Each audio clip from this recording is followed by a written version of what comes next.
more public-facing folks in the Coastal Protection Division, get out, interface with our stakeholders, talk with the general public quite a bit, and educate on what we've got going on, and then help communities kind of conceive projects that we can fund, and then help them gain access to funding for those projects. So that's my role in a nutshell. But just to kind of give you a bit more of a background on the Texas General Land Office, as Shannon alluded to, the agency is older than the state. It was established by the Republic of Texas to basically keep land title and survey records for the Republic of Texas.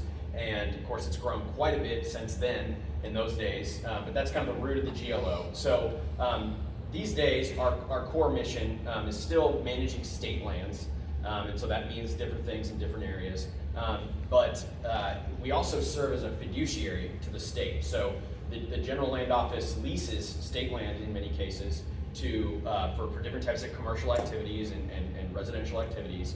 And essentially what those revenues do is they go into the permanent school fund, and we help fund public school initiatives, things like that. So, but in the Coastal Division, we are looking at the submerged lands. So when you're talking about which lands we actually manage along the coast, it's all the bay bottoms and the tidally influenced submerged lands out to 10 miles into the Gulf of Mexico, where the federal jurisdiction takes over. So we're leasing submerged lands for energy development, for dredging, for restoration, piers and docks, harbors, things like that.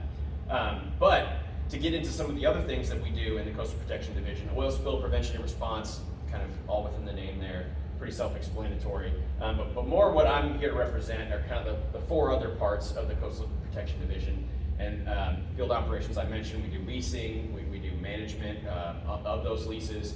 In resource management, we've got programs people have heard of, Texas Beach Watch. They monitor bacteria along the beaches and recreational swimming areas along the coast. When there's high bacteria, they issue an advisory.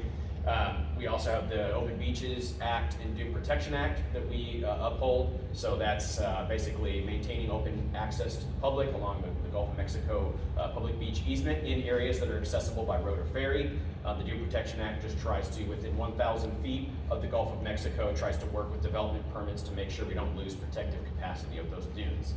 We've also got Adopt a Beach, they do beach cleanups, things like that. You'll probably heard of that program as well. We've also got the Natural Resource Damage Assessment Program. We're one of 6 trustee agencies, so state and federal agencies, that after a hazardous spill, we go in and do restoration to try to counterbalance those impacts on wildlife and habitats after those. In the funding programs, which is kind of more what I'm getting into today here, we have the Coastal Management Program. So those are funds from the National Oceanic and Atmospheric Administration that we pass through in grants. About $2 million a year that come from that. But then we also have our KEPR program. That's our state coastal erosion program. So we have a lot more funding with that program to do erosion response type projects.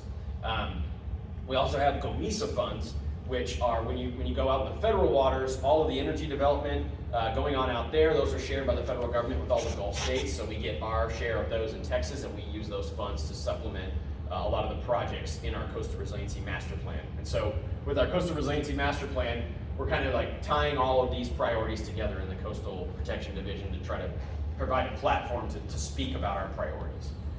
So why do we need a plan? We didn't have a planning document up until 2017.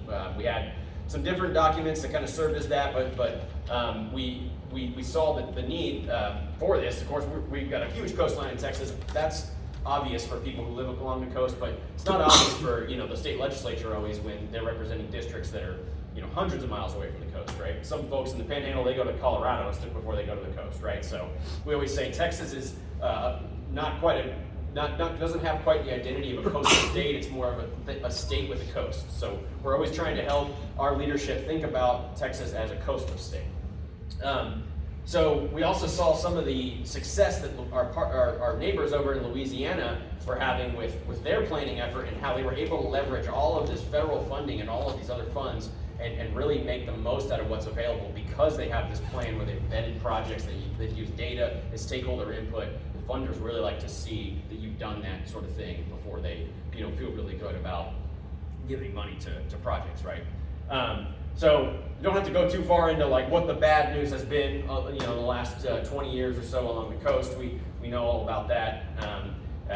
We know we probably have more, things to come in regards to what we're seeing right now with Tropical Storm Alberto and the impacts we're already seeing on our coast this far away from the storm's eye.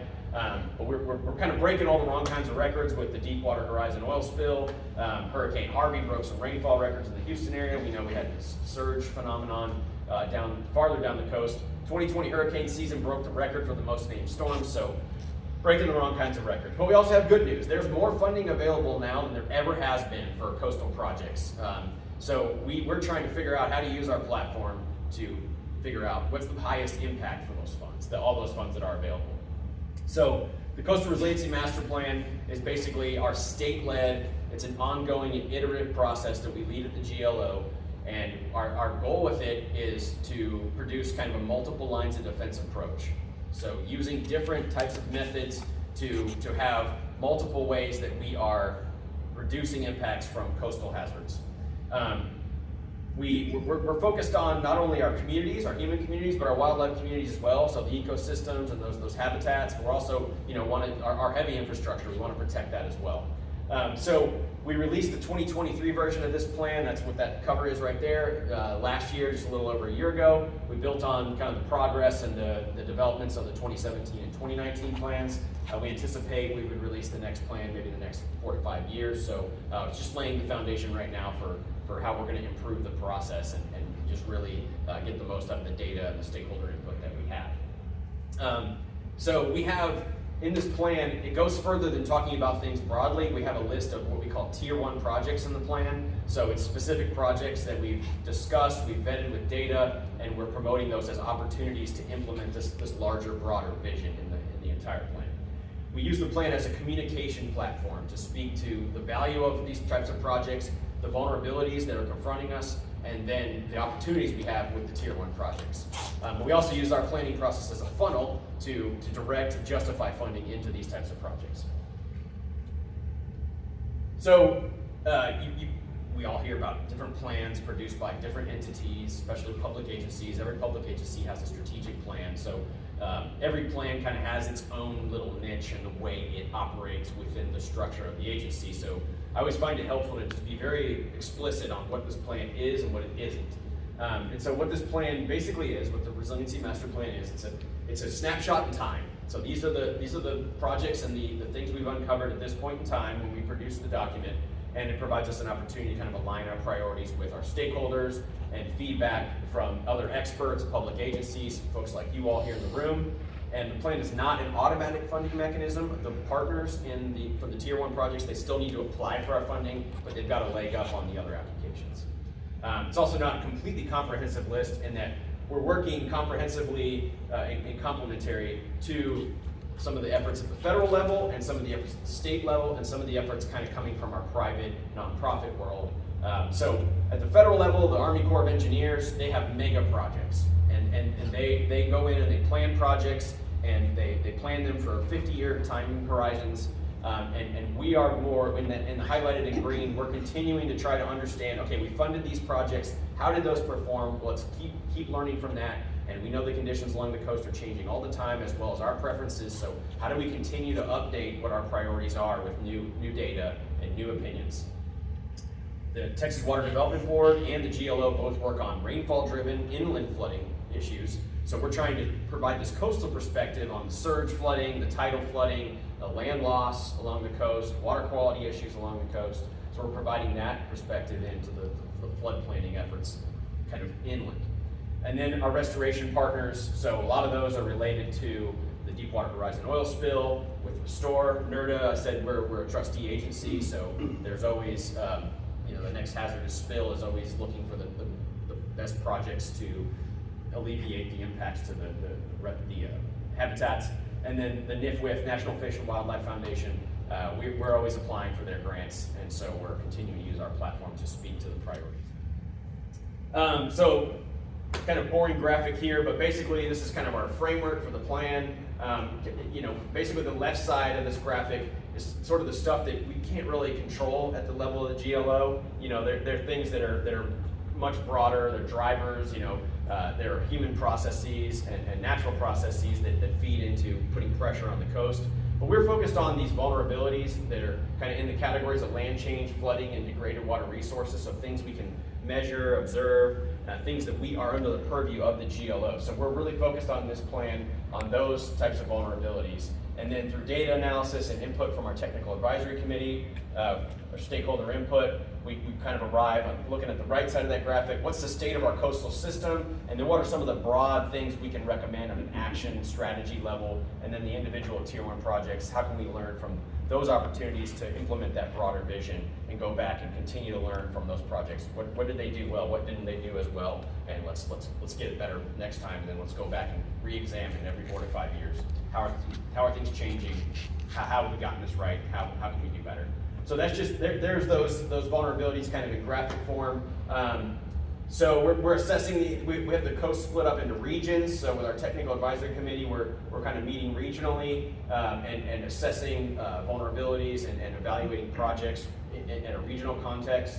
And so, we're particularly interested in projects that have more than one benefit and more than one goal. So how do we build resiliency to the whole system? How do we use our ecosystem restoration projects to protect our community? And how can we think about, getting the water out for our communities and reducing flooding, but at the same time, how can we reduce the impacts to the water quality in our bays?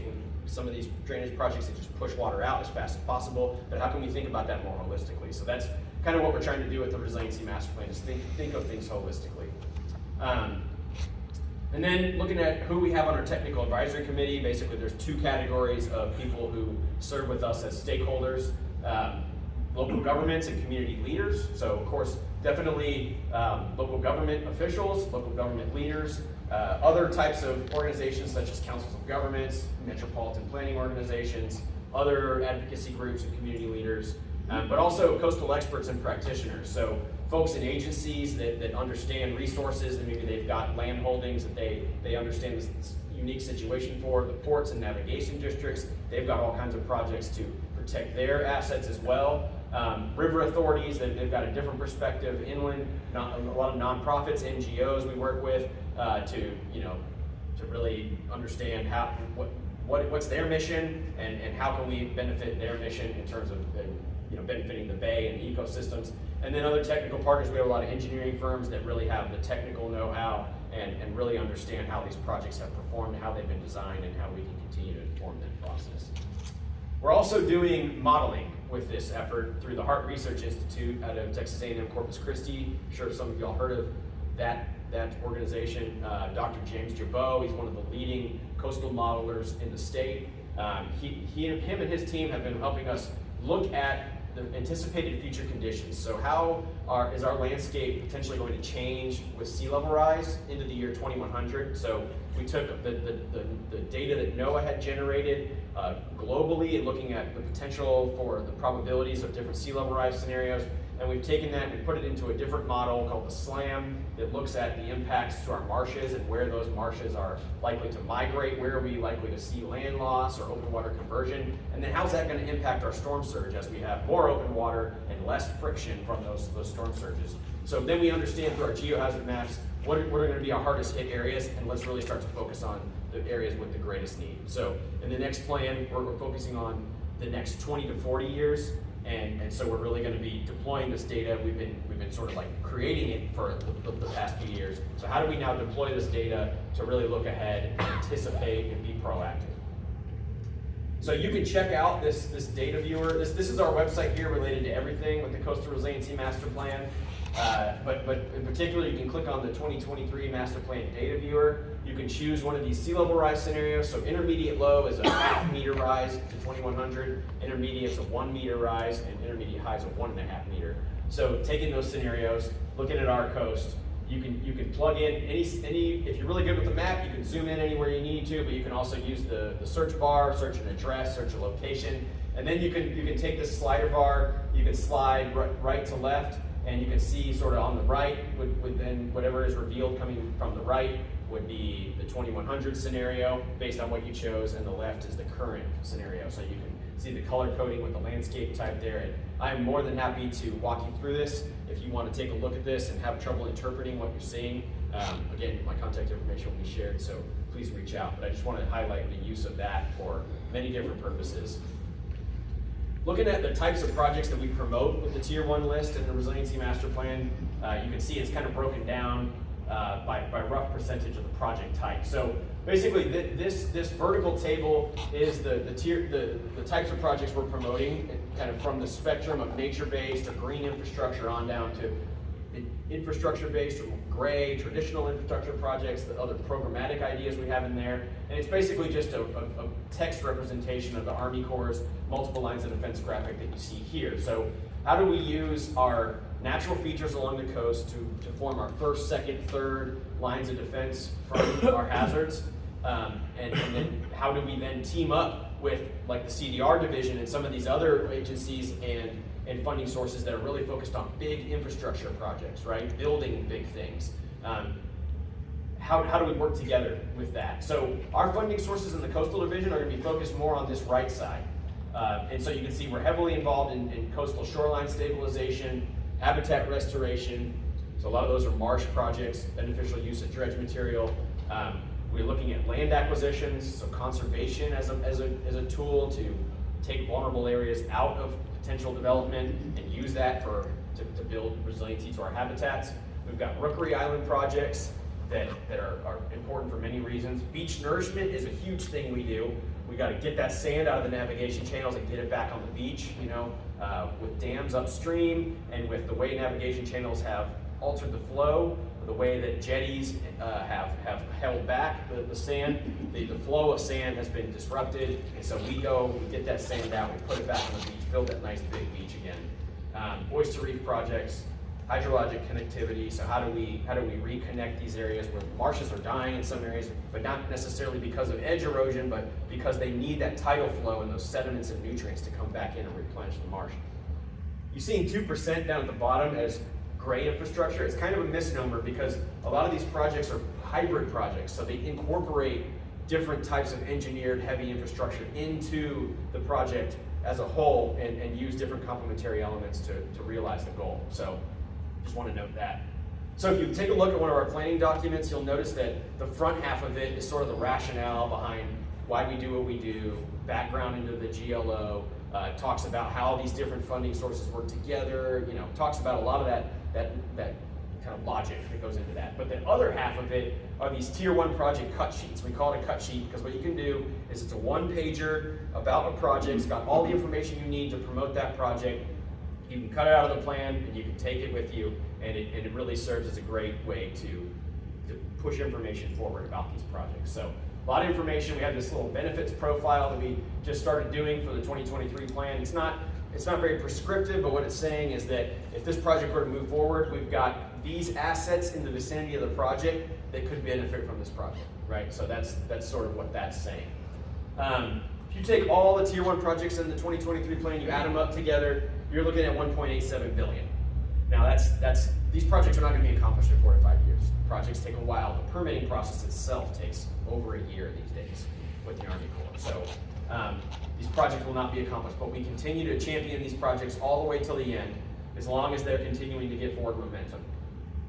So you can see, like, kind of by the project type, the pie of the 1.87 million. These beach nourishment projects, there's 11 beach nourishment projects, but they take up the majority of the pie because each project is so much more expensive relative to these other different projects. Okay. So I'm not going to go too much into that graphic, but I just want to. You heard me talk about the funding sources we have, so I'm just trying to show you the delta between the overall need and then what we have, what we're working with. So our KEPRA program, that's that state-funded coastal erosion program. That program is 25 years old. It used to get $14 million every biennium from the legislature. Wasn't much, right? Luckily, in 2019, well, I'm not going to say luckily, with help from the legislature, we passed the hotel occupancy tax bill that dedicates funding to that source. So what that does in the 2019 session is it dedicated a little bit of those hotel occupancy taxes in coastal communities, so Port Lavaca being one of those, where there's an additional percentage of that coming out and going into the KEPRA fund now. So This past biennium, they got 54 million, so huge, $30 million increase, right? That is awesome. No, $40 million increase. Oh my gosh, my quick math is horrible there. $40 million increase. So we're working with more funding now. Thanks to our state partners understanding that. CMP still not doing much, but the smaller scale projects are really coming online with CMP. And then the GOMESA funds, as I said, are shared by the federal government. Those change every year depending on what's going on out in the Gulf with energy development. But you can see 76 million. So if you add it up all together, we have about in the neighborhood of 100 million or so a year to put towards projects. So we're thrilled about that. And most of what we do with the GOMESA funds is we supplement to get these tier 1 projects over the hump and get them finished. Talking about Shannon's division, the disaster recovery division, we've got projects moving forward, 100% funded through their division along the coast. One project in Port Lavaca here along the harbor. It's going to protect the harbor. It's going to protect from erosion. It's going to do it's going to have some habitat benefits. So we're really glad to see that project. Also, there's another project in Palacios protecting the shoreline as well, moving through their program. So glad to see that. This is just real quick to show kind of the way we work with our stakeholders and our data analysis through the cycles of planning. We're coming back twice a year. We're talking with our stakeholders. We're going back. We're crunching the data. We're taking in what they helped us inform us with, and then we're coming back to them and saying, okay, what do you think about this recommendation? And so that's this back and forth as we head towards the next planning document. So you can find everything related to our Resiliency Master Plan at this here. It's also got information on the federal projects that we're partnered with the Army Corps as well. So that's going to be our coastal planning page. We've got all the plan documents, the history of the life. Story maps are sometimes helpful. You can kind of scroll through and learn about the process in a way that just kind of feeds the information to you in a more interesting way. That modeling data viewer I talked about, you can take the slider bar, take a look at anticipated future. And then we have these resiliency design guides. You get to look at each guide. It's a 5 to 6 page document, kind of walks you through what all goes into these projects. When you're planning it, when you're starting to design it, and then as you implement it, what all goes into that, and kind of how you can, in each step of the way, inform the project and make it better. So they're great resources. And then, so I just want to kind of open up at this point for question and answer, or if y'all want me to talk about, these are I know that the font's small, but that's a good thing because there's a lot of projects that are high priority for us in this region. And this region here, Region 2, stretches essentially just down the coast from the San Bernard River all the way down, and you can see Region 3 starts right there in the middle of San Antonio Bay. And so I think that's the county line there between Calhoun and I believe that's Refugio coming in there. And then Aransas coming in down there.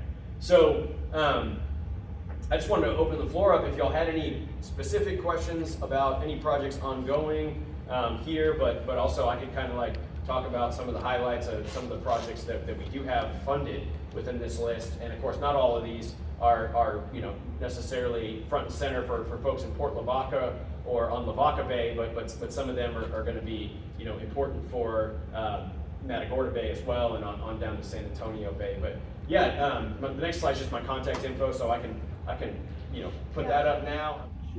So let's keep it here in Calhoun County. Look at the map.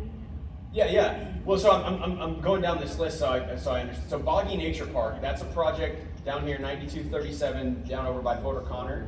There's some funding coming through our CMP program to do some kind of public access improvements over there, trails, I believe pavilions as well. But then on the shoreline, there's a project with our state erosion program where right now they're finalizing that design and going for a permit to buffer that shoreline. I believe they're adding some beach in there and some breakwaters. Those breakwaters really help as that wave's coming in, break that wave energy up, let the sediment fall out behind it and start to build accretion behind it, right? But also building the beach where that's relevant for a recreational area, but also just where the shoreline naturally creates a beach. We're trying to go with what's already there, right? So that's going on down there at Boggy Nature Park in Port O'Connor. The Karankawa Bay Community Reefing Project.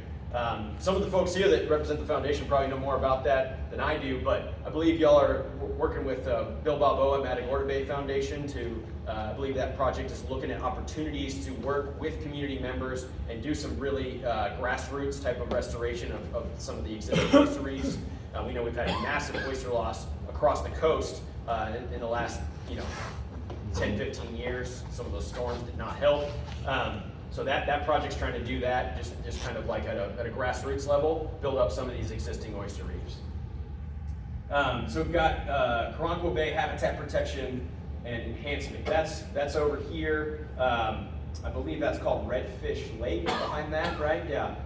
So what that project is going through design right now and permitting.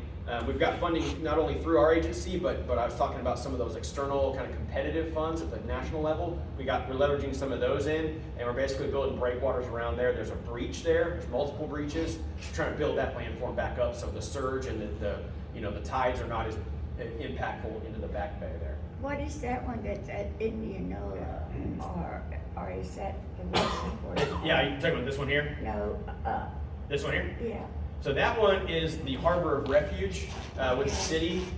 So there's multiple spots there. There's an old landfill down there, as well as where the harbor, there's a land peninsula coming around protecting the harbor. So there's multiple areas along that whole stretch there where we're doing some restoration of the shoreline. Depending on the situation, breakwaters. I think is there a revetment planned in any of those areas, or is it? Yes. Yeah, revetment. So revetment's when you get the rocks right up on the shoreline.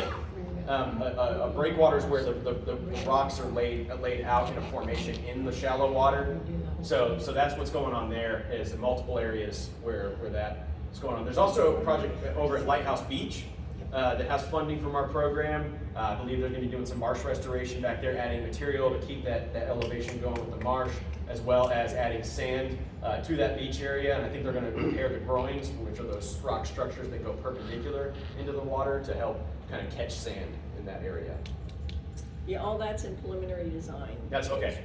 Right. The Kepler grant, yeah. Right. So as I was saying, like these projects, I mean, the design takes a little while. You've got to make sure that you're looking at things correctly, but then the permitting process can take a while. There's so many different, we're making sure we're not making something worse on the other end, right? So that's how the permitting goes. But then, of course, then you line up the funds and you gotta get the construction contractors in place, and some of that takes some time too. So some projects are conservation related. So that's up over here, but I'm just trying to note the variety of projects. Mad Island Marsh, that's going to be up over here. Matagorda Bay Regional Inflow Study. So that's an example of a programmatic project. That's Matagorda Bay Foundation, where we're trying to better assess, what are some of the opportunities. As we know, we've got a lot of water getting held way up inland, right, for water uses for different reasons, but also some disruptions as roads and bridges are built. It's holding water back. And so how can we figure out what are the best ways to get that to come up with a method to make sure we restore freshwater inflows to the coast, for the health of our bays and for many other reasons as well. So that's related to that. Oliver Point, that's another project across the bay there where we're trying to protect the land spit that's been eroding, doing some oyster reef restoration as well as breakwaters. Let's see, Port Alto. So here you go. We got two projects. Let's talk back into Calhoun County. Yeah. Shoreline along Olivia Hatterias County Park in the town of Olivia. That's basically just a project to come in and figure out, okay, what kind of shoreline protection do we need there to stop the erosion, and then where's the opportunity on the backside of that within the park boundaries to restore marsh and wetland habitats so that they don't continue to degrade as sea level continues to impact that and erode it away from the inside. And then Port Alto, there's a project there that was actually constructed years ago, but I believe they've got an active permit to go back in and repair and redo some of that project. So I just visited both of those sites today, and they were mostly underwater, so I didn't get the best understanding of what it looks like on a normal day. But yeah, also shows the need of bolstering those shorelines, building up some elevations and some protection to them when you get those high tides. Sandpoint, so that project dovetails directly in with one of those Army Corps projects that we were talking about, where there's on the other side of this land mass, there's another land spit that starts to get over top with high tides, and so what we need to do is build protection up along that land spit so it doesn't erode away completely, just like on the other side in Karankawa Bay. And once you lose that land mass, that secondary bay becomes part of the open bay and surge potential, but you also lose a lot of the ecological, important ecological value in that secondary bay. And then we're doing beach nourishment. So the unique thing about this region, of course, as you all know better than I do, is that a lot of the beach fronts are not accessible to the public.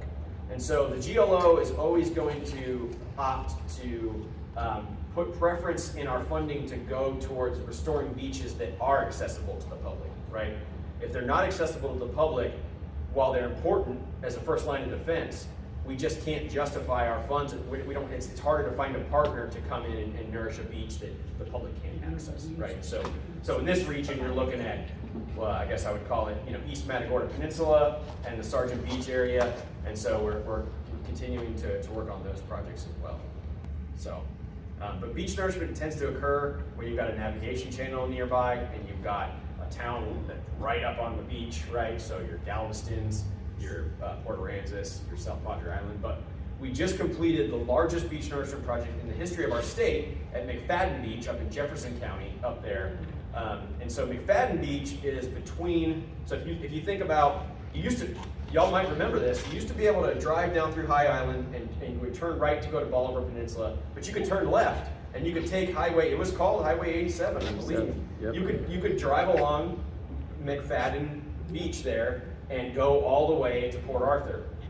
Well, that beach is eroded so much that the road's gone, and now there's not even now there's a beach, but up until a year ago, before we started putting sand back out there and nourishing that, the beach was gone. It was down to the clay. So you had the golf, just the beach veneer, the sand on the top was gone, and it was just eating at the clay that sits underneath that. And now we have we just did a nearly 20-mile beach nourishment project there. So that was really awesome to see.